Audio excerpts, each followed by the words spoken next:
Morning friends, હું પૂજાબેન તમારું હાર્દિક સ્વાગત કરું છું. લાસ્ટ લેક્ચરમાં આપણે જોયું હતું લેખણ ઝાલી ન રહી, જેના લેખક છે જોરાવરસિંહ જાદવ અને સાહિત્ય પ્રકાર છે લોકકથા. તેમાં આપણે હરકચંદ શેઠ અને કળહળ સંઘની વાર્તા જોઈ હતી કે વરસાદ વરસનો સમય હતો અને બધા ઘટાડો કરવા ધંધુકા તાલુકે જતા હતા. એવા સમયમાં જ્યારે ધંધુકા બધા જતા હતા ને ઘટાડો એટલે મીન્સ ખરીદી કરવા જતા હતા, ત્યારે બે પાંદડે થયેલા એટલે કે હજી માંડ બધું ભેગું કરીને સુખી થયેલા કળહળ સંઘ પણ ધંધુકા ખરીદી કરવા જાય છે. પોતે બધી ખરીદી કરી અને પોતાના ગાડામાં ભરી દોરડાથી બાંધી અને પાછો ગામ તરફ જઈ રહ્યો હોય છે. ત્યાં હરકચંદ શેઠ એને રસ્તામાં મળે છે અને હરકચંદ શેઠ રસ્તામાં મળે છે ત્યારે હરકચંદ શેઠ એને એમ કહે છે, શું કહે છે કે 2 મિનિટ ઉભા રહ્યો, મારા માટે આ 2 મણનો કપાસનો કોથળો છે, એ 2 મણના કપાસના કોથળાને હું તમારામાં મૂકી દઉં, તમે એટલું ગામ સુધી મારો આ કોથળો લેતા જાઓ. ત્યારે કળહળ સંઘ એની સાથે બેજવાબદારી ભર્યું વર્તન કરે છે અને એમ કહે છે કે જ્યારે અમારી પાસે પૈસા નથી હોતા ત્યારે અમે તમારી પાસે પૈસા લેવા આવીએ છીએ, ત્યારે તમે અમને પૈસા દેતા નથી, તો હું આજે તમને મારા ગાડામાં બેસાડીશ નહીં, તો તમારો કોથળો મારા ગાડામાં રાખીશ નહીં. પણ ડાયરેક્ટ ના નથી પાડતો, પણ એમ કહે છે કે આજે મારા ગાડામાં વધારે પડતો ભાર છે. ત્યારે કળહળ સંઘ એમ કહે છે કે 2 મણ કપાસિયામાં કાંઈ તમારે ઓછા વજન વાળું વસ્તુ છે તો તમારા બળદ કાંઈ થાકી નહીં જાય, પણ કે તમારું ગાડું તૂટી નહીં જાય. તો છતાં પણ થોડીક વાર ઉભો રહે છે કળહળ સંઘ. જ્યાં હરકચંદ શેઠ પોતાના માથેથી મૂકવા જાય છે ત્યાં કળહળ સંઘ પોતાનું ગાડું હાંકી મૂકે છે.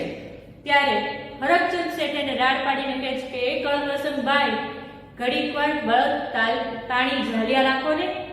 ત્યારે કળહળ સંઘ એમ કહે છે કે આ સંધ્યા બળદિયા છે ને, એટલે સંધ્યા એટલે બળદની એક જાત, જે બળવાન છે એવા આ બળદ છે ને એ મારા એકવાર ગામ તરફ ઘર તરફ જતા થાય પછી મારે તાણી ઝાલ્યા રહેતા નથી, બળદ તાણી ઝાલ્યા રહેતા નથી.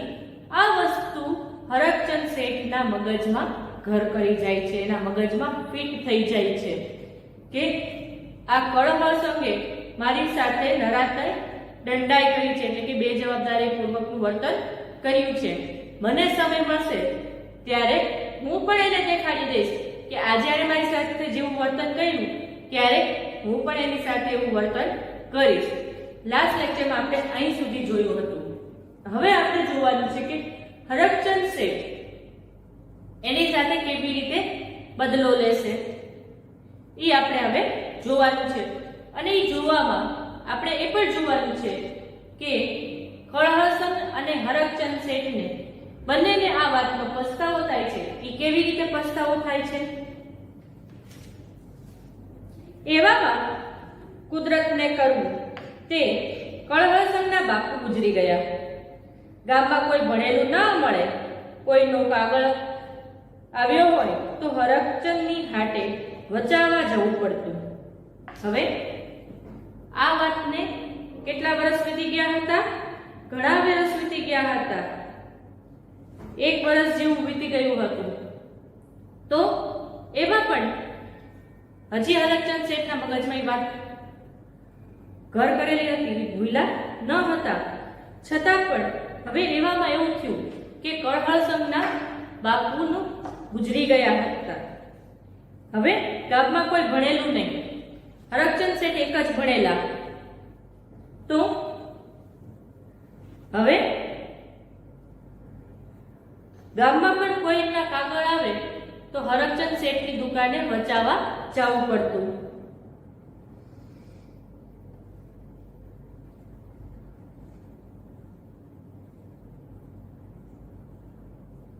ઉજ્જડ ગામમાં એરંડો પ્રધાન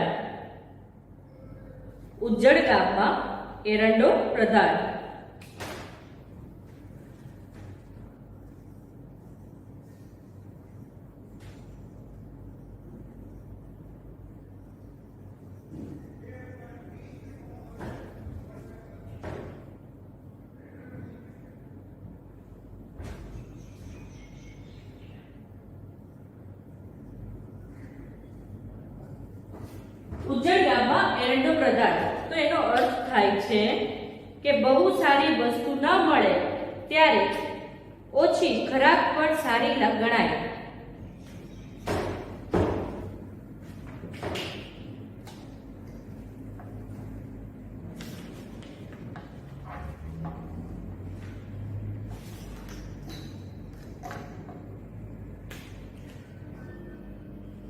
બહુ સારી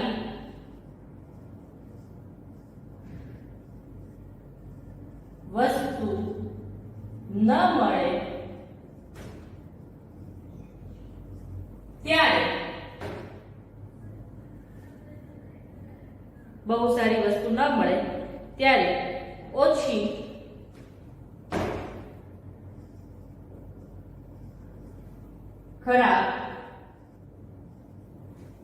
ઓછી ખરાબ પણ સારી ગણાય.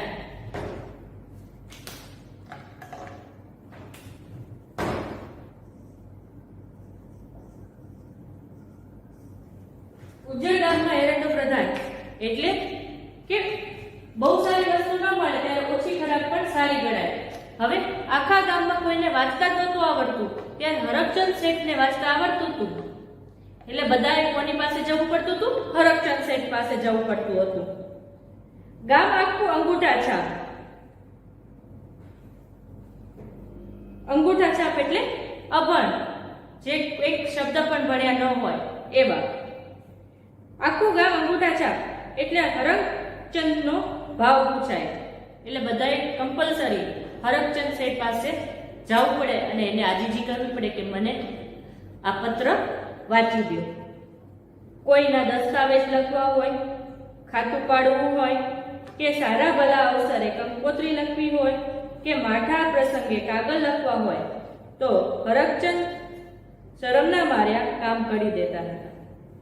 જો હવે હરકચંદ શેઠ શું કરતા કે ક્યારે એનો ભાવ પૂછાતો કે જ્યારે કોઈને દસ્તાવેજ લખવા હોય કે ખાતું લખવું હોય, એકાઉન્ટ લખવું હોય કે સારા લગ્ન કંકોત્રી લખવી હોય કે કોઈ ખરાબ સમાચારના કોઈને જાણ કરવી હોય એ માટે પત્ર લખવું હોય. આ એ સમયની વાત છે જ્યારે મોબાઈલ નહોતા, બધો વ્યવહાર પત્ર દ્વારા થતો હતો. એટલે કોઈના મરણ કે કોઈ ખરાબ સમાચારને પણ પત્ર લખીને જ્યારે જણાવવાનું હોય ત્યારે આ બધું કાર્ય કરવા માટે હરકચંદ શેઠ પાસે જવું પડતું, અને હરકચંદ શેઠ શરમના માર્યા આ બધું કાર્ય કરી દેતા હતા. કળહ સંગે હરકચંદ શેઠને 2 હાથ જોડી કાળોતરીના કાગળ લખવા બોલાવ્યા. હવે અહીંયા એક શબ્દ આપ્યો છે કાળોતરી.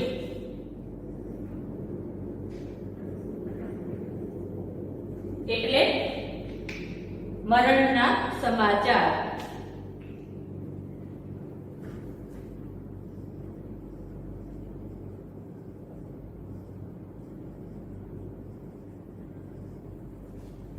મરણના સમાચાર. તો કળહ સંઘને પણ હવે હરકચંદ શેઠની જરૂર પડી. હવે કળહ સંઘ તો એનો બધી વાત ભૂલી ગયો છે કે એને આની સાથે આવું વર્તન કર્યું હતું, પણ હરકચંદ શેઠ હજી એ વાતને ભૂલ્યા નથી. એટલે કળહ સંઘ હરકચંદ શેઠ પાસે એના પિતાજીના મરણના સમાચારના પત્ર લખાવવા માટે એની પાસે જાય છે. કળહસંઘને પોતાના ઘરે કળહસંઘ હરકચંદ શેઠને પોતાના ઘરે કાળોતરી લખવા માટે બોલાવે છે. શેઠને મનમાં થયું કે તે દી તો બાપુના બળદિયા તાળી ઝાલ્યા રહેતા ન હતા ને આજ મેલાના કાગળ લખવા બોલાવે છે. હવે અહીંયા એક બીજો શબ્દ આપ્યો છે કે મેલાનો કાગળ.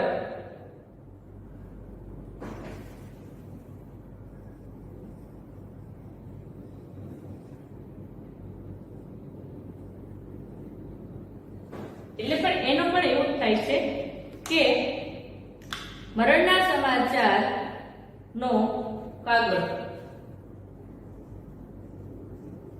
મરણના સમાચારનો કાગળ. હવે હરકચંદ શેઠને બોલાવવા મોકલ્યા ત્યારે હરકચંદ શેઠના મગજમાં તરત જ આવી ગયું કે તે દિવસ તો એના બળદ જાલી રહેતા નહોતા, એટલે કે પકડમાં રહેતા નહોતા. હવે આજે બાપાના એટલે કે હળવસરના બાપુનું આ કાળાના મેં કાગળ લગાવવા છે ત્યારે મારી યાદ આવી. હવે હું એને બતાડીશ, બરાબરનો સમય આવ્યો છે, ઠીક લાગમાં આવ્યા છે. હવે હું એને દેખાડી દઈશ કે એણે મારી સાથે જે વ્યવહાર કર્યો ને, હવે એનો હું બદલો જરૂર લઈશ. આજ એને ભાલીએ ન ભરાવી દઉં તો મારું નામ હરકચંદ નહીં, એમ વિચારીને શેઠ કાગળ લખવા બેઠા. તો અહીંયા એક શબ્દ છે કે ભાલીએ ભરાવી દેવું.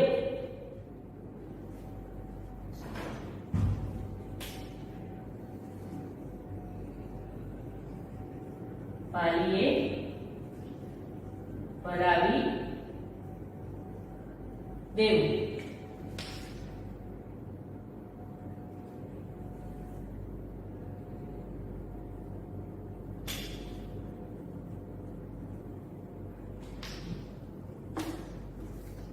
તો એનો અર્થ થાય છે બરાબરની તકલીફમાં મૂકી દેવું. બરાબરની તકલીફમાં મૂકી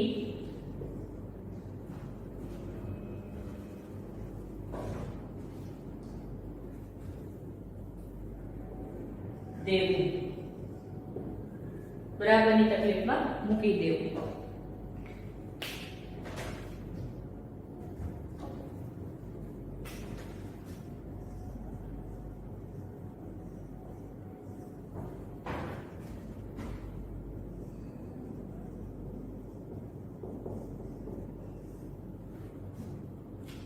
હવે હરકચંદ શેઠે પણ નક્કી કર્યું કે તેથી એના બળદ જાલી તાળીએ નહોતા રહેતા. હવે આજે હું એને એવી તકલીફમાં મૂકી દઈશ કે એને પણ ખબર પડે કે મને આખા ગામ સોસરવો, બજાર સોસરવો દોડાવ્યો હતો. હવે આજે મારા લાગમાં આવ્યો છે, તો હવે હું એને પણ દેખાડી દઈશ. અને એ કાગળ લખવા બેસી જાય છે. કળવા સંગે એમના બાપુનું કારજ પાચમનું રાખેલું. તો કારજ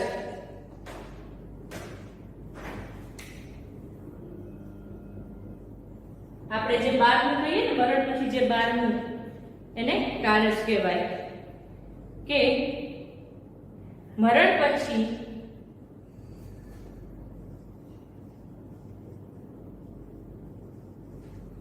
મરણ પછી 12મા દિવસે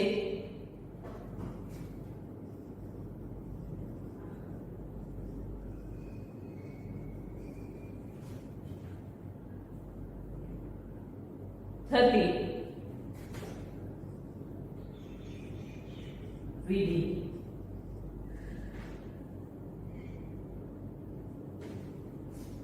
મરણ પછી 12મા દિવસે થતી વિધિ, આપણે જેને 12મું કહીએ ને એની વાત છે. હવે કળહળ સંગીતના બાપુનું 12મું ક્યારે હતું? પાંચમના દિવસે હતું.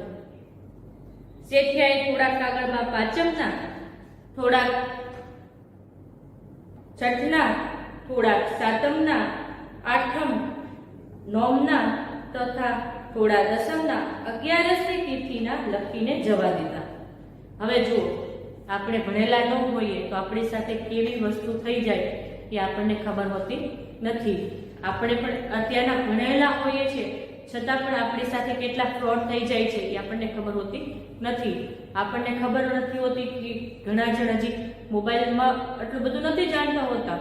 આપણા મમ્મી હોય છે, આપણા દાદી હોય છે, એ લોકોને મોબાઈલની એટલી બધી નોલેજ નથી હોતી. તો એ લોકો શું કરી દે છે કે કોઈ ફ્રોડ ફોન કરે અને ઓટીપી આપી દે, જેનાથી આપણા બેંકનું એકાઉન્ટ સાવ ખાલી કરી નાખે. તો અહીંયા પણ એવું થયું કે આ લોકો ભણેલા નહોતા, એટલે હરકચંદ શેઠે કાગળમાં શું લખ્યું એને કોઈને ખબર પડી નહીં અને બધાને કાગળ મોકલી દીધા. હવે 12મું હતું પાંચમનું. તો અહીંયા હરકચંદ શેઠે થોડાકને પાંચમ, છઠ, સાતમ, આઠમ, નોમ, દસમ ને 11 એમ ટોટલ 7 દિવસના કારજ લખીને મોકલી દીધા. એટલે દરરોજ તમે જુઓ, વિચાર કરો કે દરરોજ થોડાક માણસો આવે કાગજ માટે. થોડાક પાંચમના આવે, થોડાક છઠના, થોડાક સાતમ, થોડાક આઠમના એમ કરી 11 સુધી કાગજના કાગળ લખીને મોકલી દીધા. પછી તો ભાઈ એક દિવસનું કાગજ હતું એ લગાતાર 7 દિવસ ચાલ્યું. ઓલ્યા જાય ને ઓલ્યા આવે, ઓલ્યા જાય ને ઓલ્યા આવે. ઓલ્યા એટલે એ. હવે પછી તો એક દિવસનું 12મું એક જ દિવસ હોય તો એ 12મું કેટલા દિવસ સુધી ચાલ્યું? 7 દિવસ સુધી ચાલ્યું. થોડાક જાય અને થોડાક આવે, થોડાક જાય અને થોડાક આવે. હળહસમના કુટુંબવાળા સંધાય વિચાર પડી ગયા, માળું આ ચમનું વેતરાણું છે. હવે અહીંયા શબ્દ આપ્યો છે સંધાય એટલે બધા, માળું એટલે મારું, હાડું, ચમનું.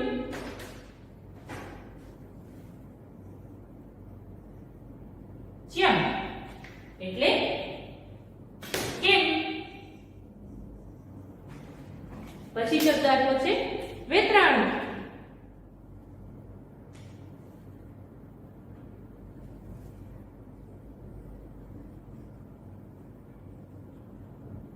તો અહીં અર્થ થાય છે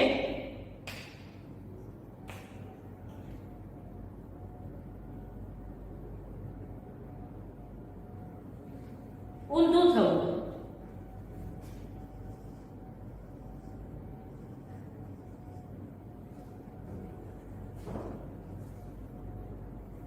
તો અહીંયા કીધું છે કે બધું કળહસનના જે વડીલો હોય એ બધા કળહસન પાસે આવ્યા અને એને કહે છે કે કેમ ભાઈ આવું ઊંધું કેમ થાય છે? એક દિવસનું કારજ 7 દિવસ સુધી કેવી રીતે ચાલ્યું? અલ્યા મેલાના કાગળ કોની પાસે લખાવ્યા હતા? કળહસનને કહે છે કે આ મેલાના કાગળ કોની પાસે લખાવ્યા હતા? કાગળ તો હરકચંદ શેઠે લખી દીધા હતા. ઈ તો ડાયું મને છે, ઈ ઉઠીને આવી ભૂલ ન કરે હો. હવે ગામના લોકોએ તે બધા હરકચંદ શેઠને સારા માનતા હતા કે ઈ સારા માણસ છે, એણે આવું કઈ કર્યું હોય નહીં.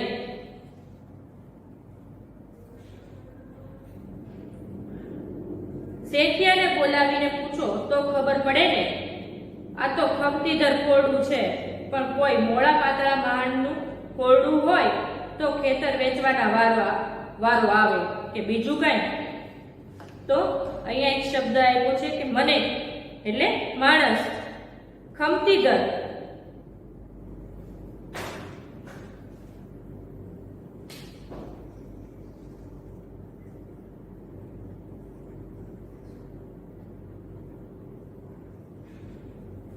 ખમતીધર એટલે પૈસાદાર, એટલે સામાન્ય માણસ, મિડલ ક્લાસ.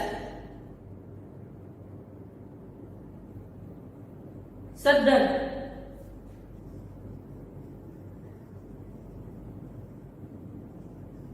પૈસાદાર. તો હવે અહીંયા કળહસનના જે વડીલો હતા એ એમ કહે છે કે ક્યાં તો ખમતીધર ખોરડું હતું, એટલે કે સદ્ધર પાર્ટી હતી, પૈસાદાર પાર્ટી હતી, એટલે આ 7 દિવસનું કારજ થઈ શક્યું.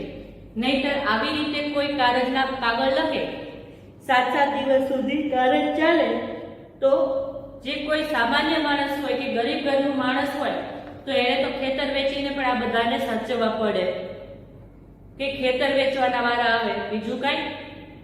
એટલે સામાન્ય આ તો સારો પૈસાદાર માણસ હતો એટલે એને કઈ વાંધો આવ્યો નહીં. પણ જો કોઈ ગરીબની સાથે આવું થયું હોય તો શું થાય? એને પોતાનું ઘર કે પોતાના ખેતર વેચીને પણ આ વસ્તુ કરવી પડે. હરકચંદ શેઠને તેડું મોકલ્યું.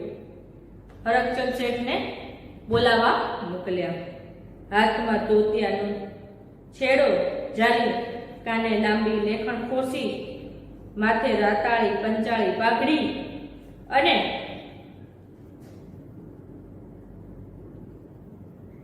પગમાં મોજડી પહેરી છે. કળહસંગના ફળિયા આવ્યા અને સૌ પૂછવા લાગ્યા. તો હવે હરકચંદ શેઠના બોલાવવામાં આવ્યા અને એણે તો ધોતીઓના હાથમાં એક છેડો ઝાલી, કાનમાં આવી રીતે અહીંયા પેન ખોસી, લેખણ એટલે પેન ખોસી, મોજડી પહેરી, માથે પાઘડી પહેરી અને કળહસંગના ઘરે આવ્યા. કળહસંગના ઘરે આવ્યા એટલે બધા એને પૂછવા લાગ્યા, હરકચંદભાઈ, આ ચેમનું બફાણું છે? જો શું કીધું? ચેમનું બફાણું છે?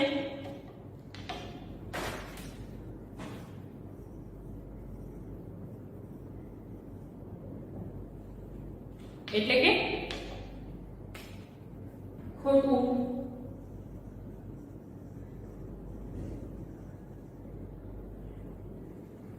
આ કેવી રીતે આવું ખોટું થયું કે એક દિવસ કાર્ય 7 દિવસ સુધી ચાલ્યા?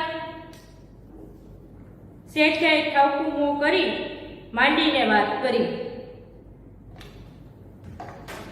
ઠાવકું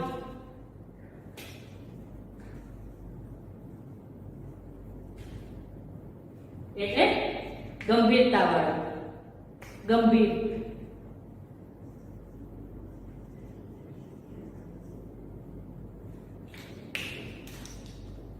હવે શેઠિયાએ એટલે કે હરકચંદ શેઠ ગંભીર થઈ પહેલેથી વાત માંડીને કરી કે કળહસંગે એની સાથે શું કર્યું હતું અને એણે શું કામ આવી રીતે કારજના પત્ર લખ્યા હતા.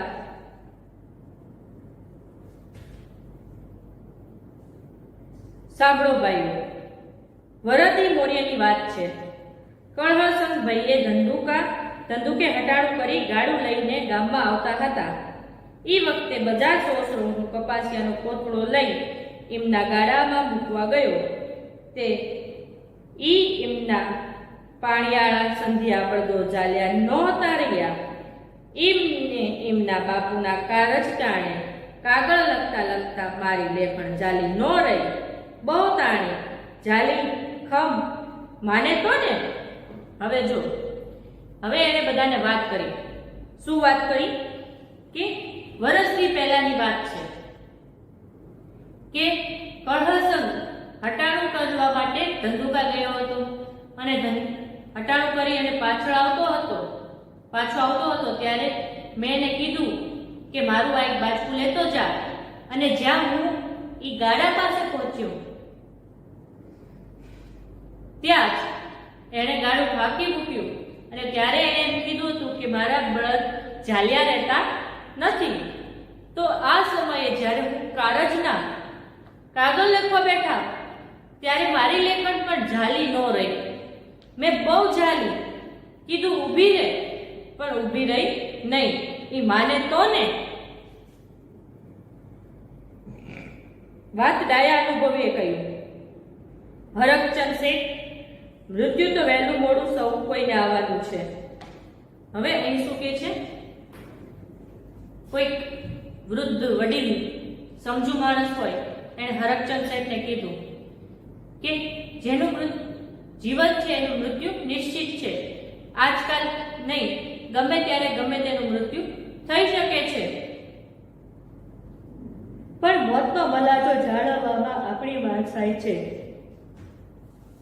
પણ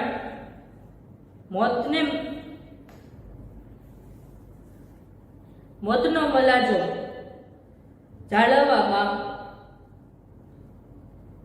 આપણી માણસાઈ છે. એટલે કે મોતનો મલાજો એટલે અદબ જાળવવામાં આપણી એનું માન મર્યાદા જાળવવી એ આપણી ફરજ છે. એ પછી સંધાએ કળહસંગને પણ ઠપકો આપ્યો. કળહસંગને બધા ખીજાણા જે વડીલ હતા કે તારે આવું કરવું જોઈએ નહીં. તારે ક્યાં તું ફાટી જવાનો હતો? ખાલી એક બળદ કપાસિયાનું બાછડું લઈ આવવાનું હતું ને, તો એટલો તારામાં શું વાંધો આવતો હતો? એમ કરીને કળહસનને પણ મોટાઓએ બધાએ ઠપકો આપ્યો. શરમની મારી એની આંખ ભો કોતરવા માંડી. ભો એટલે જમીન. ભો કોતરવા માંડવું.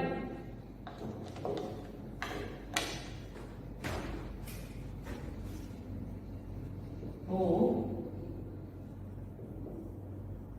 કોતરવા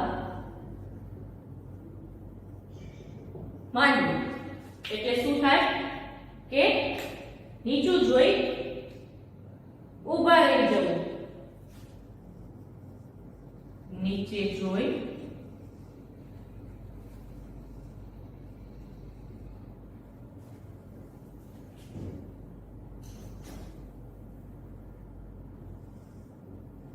ઊભા રહી જવું. આપણે કંઈક ખોટું કામ કર્યું હોય અને જ્યારે આપણને કોઈ ખીજાતું હોય ત્યારે આપણું શરમને મારે આપણું મોઢું પણ નીચે થઈ જતું હોય છે. એવી જ રીતે કળહસનું પણ માથું નીચે થઈ જાય છે. વાઢ્ય કાનને આવ્યા સાર. વાઢ્ય કાન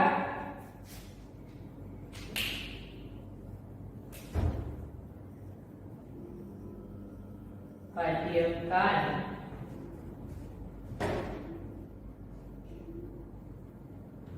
ને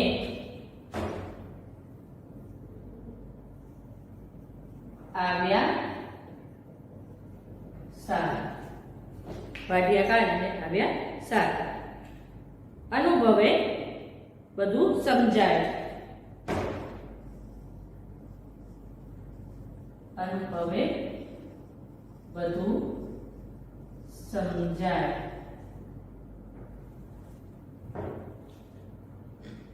હવે અહીં શું કહે છે કે જ્યારે આપણી સાથે પણ એવું બને ત્યારે જ આપણને ખબર પડે કે શું થાય. આપણને ત્યારે જ ખબર પડે કે આપણી સાથે કેવું વર્તન થાય છે, આપણને કેવું ફીલ થાય છે. કળહસન સાથે કળહસને જે હરકચંદ શેઠ સાથે કર્યું હતું એવું જ જ્યારે હરકચંદ કળહસન સાથે વર્તન કરે છે ત્યારે એને ખબર પડે છે કે મેં હરકચંદ શેઠ સાથે ખોટું કામ કર્યું હતું.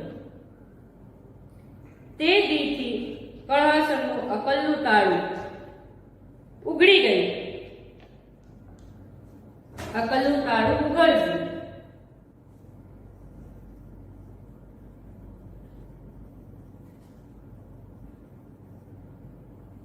અકલનું તાળું ઉઘડવું. બુદ્ધિ આવવી.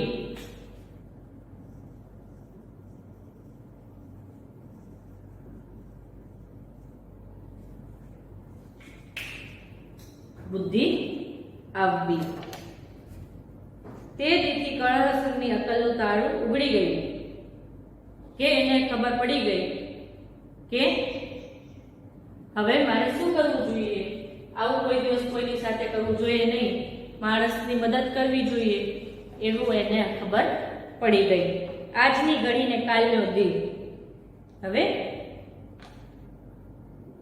એ વસ્તુ જે થઈ ગઈ છે થઈ ગઈ છે.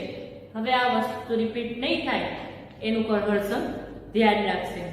આપણે પણ આપણી લાઈફમાં આવો બદલો ક્યારેય કોઈની સાથે લેવો જોઈએ નહીં. શું કામ? આપણે બધાને માફ કરતા શીખવું જોઈએ. આપણે લાસ્ટ ટાઈમ પણ આપણે સ્ટોરીમાં જોયું હતું કે આપણે બદલો લઈએ, આપણને ગુસ્સો આવે, આપણી સાથે કોઈ ખરાબ કરે તો આપણને ગુસ્સો આવે, આપણને મારવાનું મન થાય. પણ એમાંથી એક વ્યક્તિ એવું હોય, 1% એવું હોય કે જે લોકો શું કરે, એ બદલો કેવી રીતે લેવો એનું પોઝિટિવ સાઈડ લે, નેગેટિવ સાઈડ નહીં.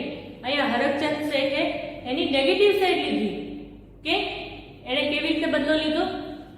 એના કારજનું 7 દિવસ ચાલે એવી રીતે એણે લીધું, પણ એવી રીતે બદલો લેવાય નહીં. હવે અભ્યાસ જોઈએ.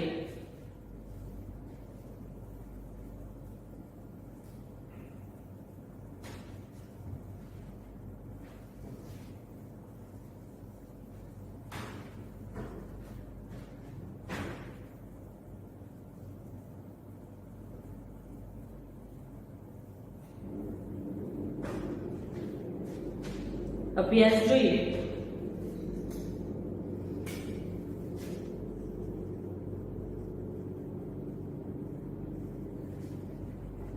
તો અભ્યાસમાં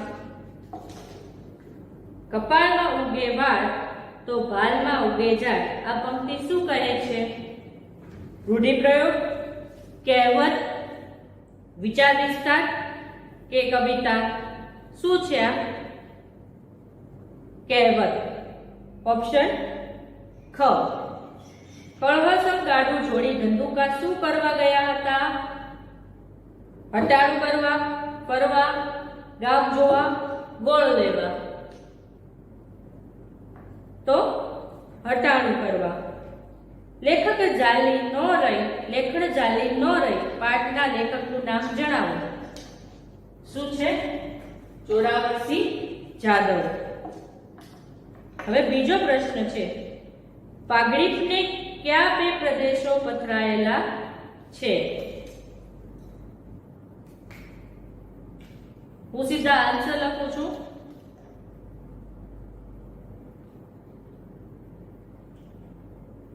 સીધા આન્સર લખું છું. પાગડીપને કયા બે પ્રદેશ પથરાયેલા છે?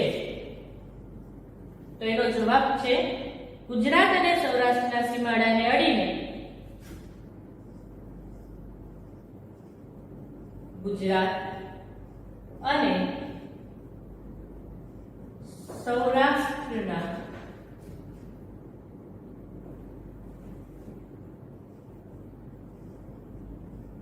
સીમાડાને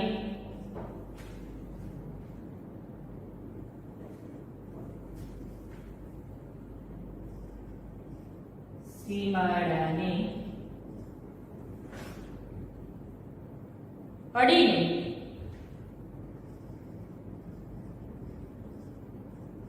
ભાલ અને કનેર પ્રદેશ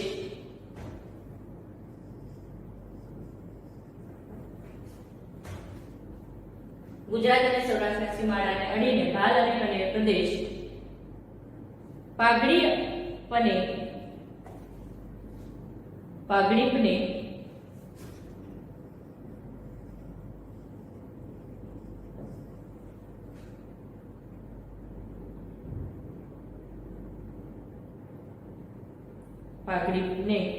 પથરાયેલા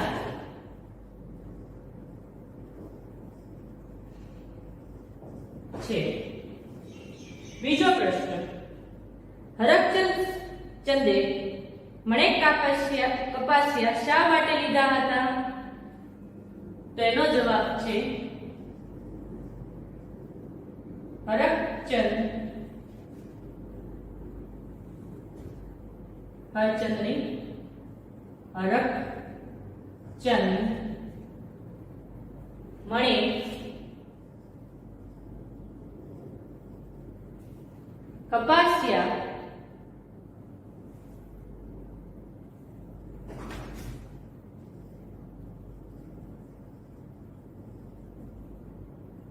મણેક કપાસિયા ગાય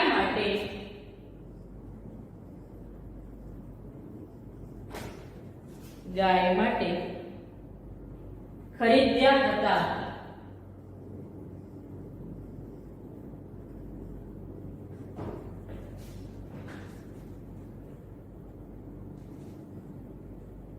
કળહળસંઘને કોણે ઠપકો આપ્યો?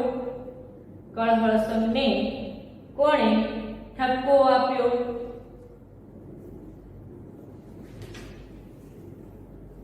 કોણે આપ્યો તો? કળહળસંઘને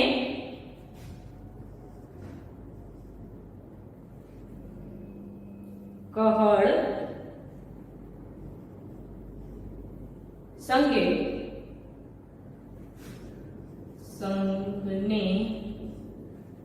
કળહળસંઘને કુટુંબના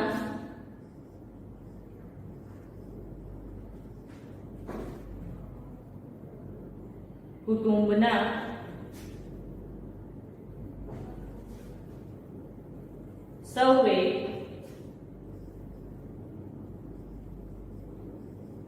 ઠપકો આપ્યો. કળસમને કુટુંબના સૌએ ઠપકો આપ્યો.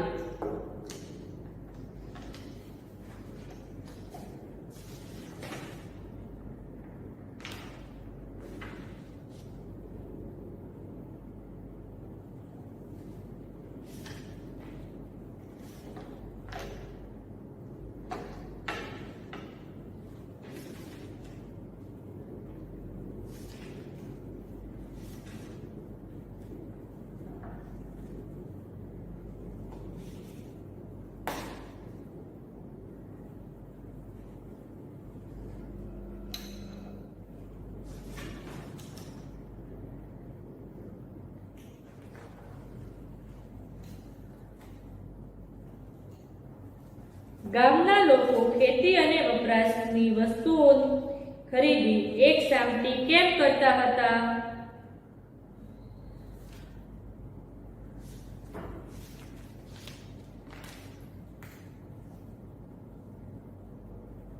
શું કામ કરતા હતા? ગાડા માર્ગ બંધ થઈ જાય તેથી. તો જવાબ લખો કે ગામના લોકો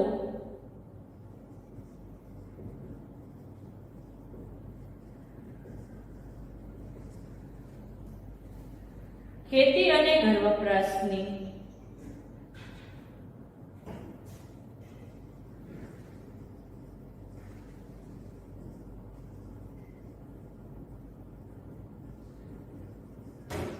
ગામના લોકો ખેતી અને ઘર વપરાશની ખરીદી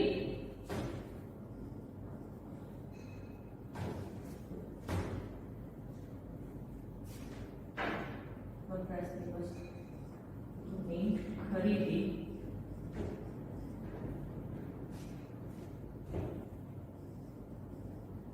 કરતા હતા કારણ કે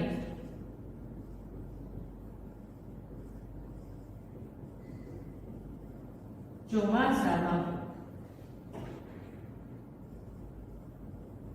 વરસાદને કારણે ગાડા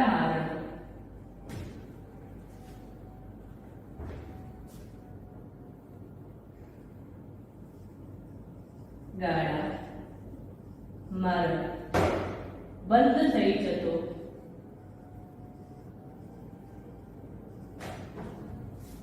ગામના લોકો ખેતી અને ઘર વપરાશની વસ્તુની ખરીદી કરતા હતા કારણ કે ચોમાસામાં વરસાદને કારણે ગાડા માર્ગ બંધ થઈ જતો હતો.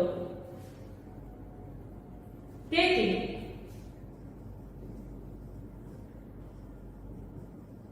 ચોમાસું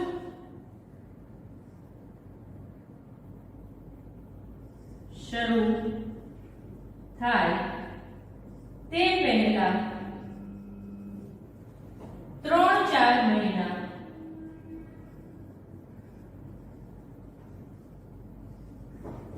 3-4 મહિના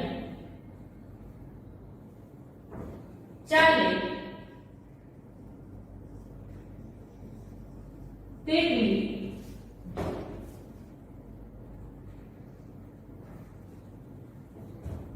વસ્તુઓની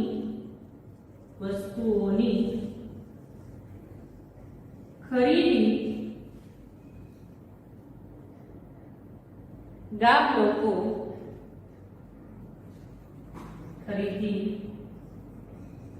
ગામ લોકો એક સામટી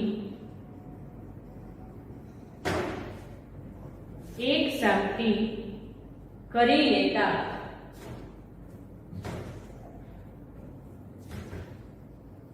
એક સામટી કરી લેતા. ગામના લોકો ખેતી અને ઘર વપરાશની વસ્તુની ખરીદી કરતા હતા કારણ કે ચોમાસામાં વરસાદના કારણે ગાડા માર્ગ બંધ થઈ જતો. તેથી ચોમાસું શરૂ થાય તે પહેલા 3-4 મહિના ચાલે તેટલી વસ્તુઓની ખરીદી ગામ લોકો એક સામટી કરી લેતા હતા.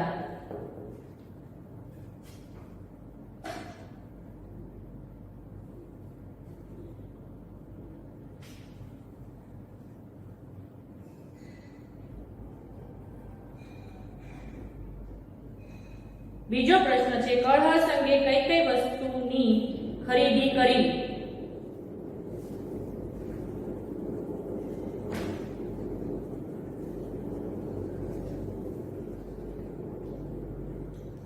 કળહ સંઘે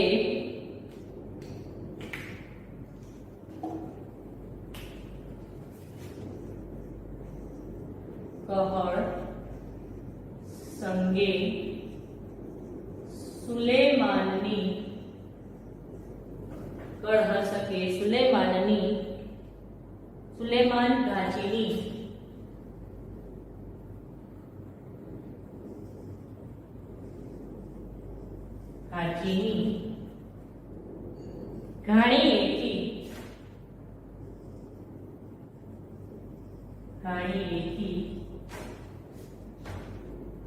બે ત્રણ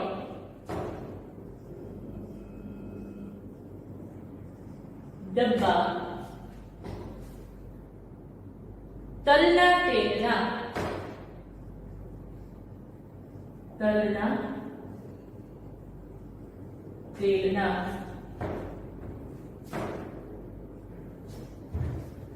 કળહ સંગે સુલેમાન ઘાંચીની ઘાણીએથી બે ત્રણ ડબ્બા તલના તેલના મોદીની દુકાનેથી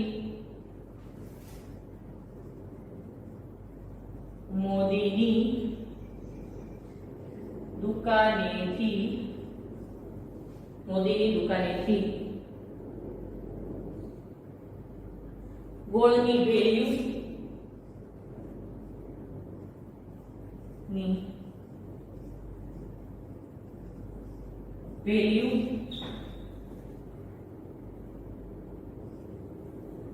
વેલ્યુ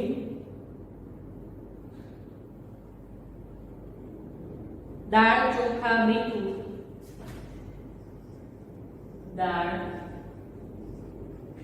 ચોખા મીઠું મરચા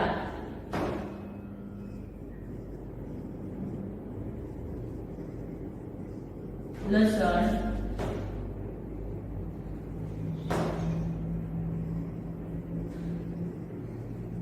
કોથળા ભરીને બટેટા અને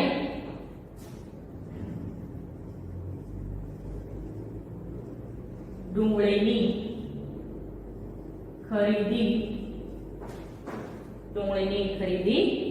કરી.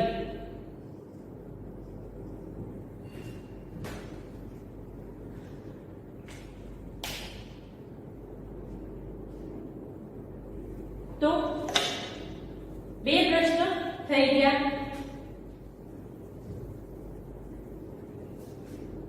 હવે ત્રીજો અને ચોથો પ્રશ્ન આપણે નેક્સ્ટ લેક્ચરમાં કરશું અને સ્વાધ્યાય પણ નેક્સ્ટ લેક્ચરમાં કરશું.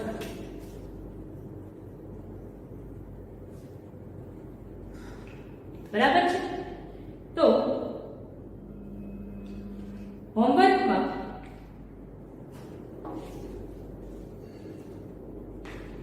તમારે લોકોએ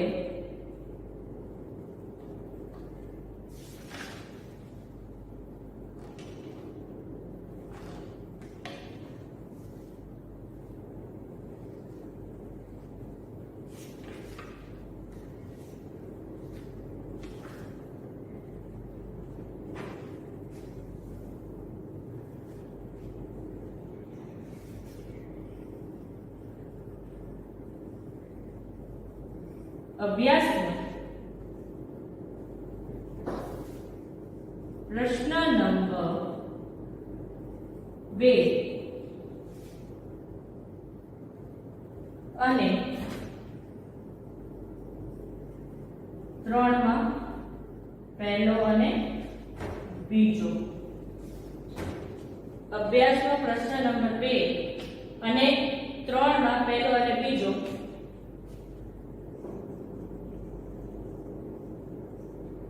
લખીને તમે આ ફ્લેટ બુકમાં લખો છો. તો હવે રફ બુકમાં લખવું, રફ બુકમાં લખવું.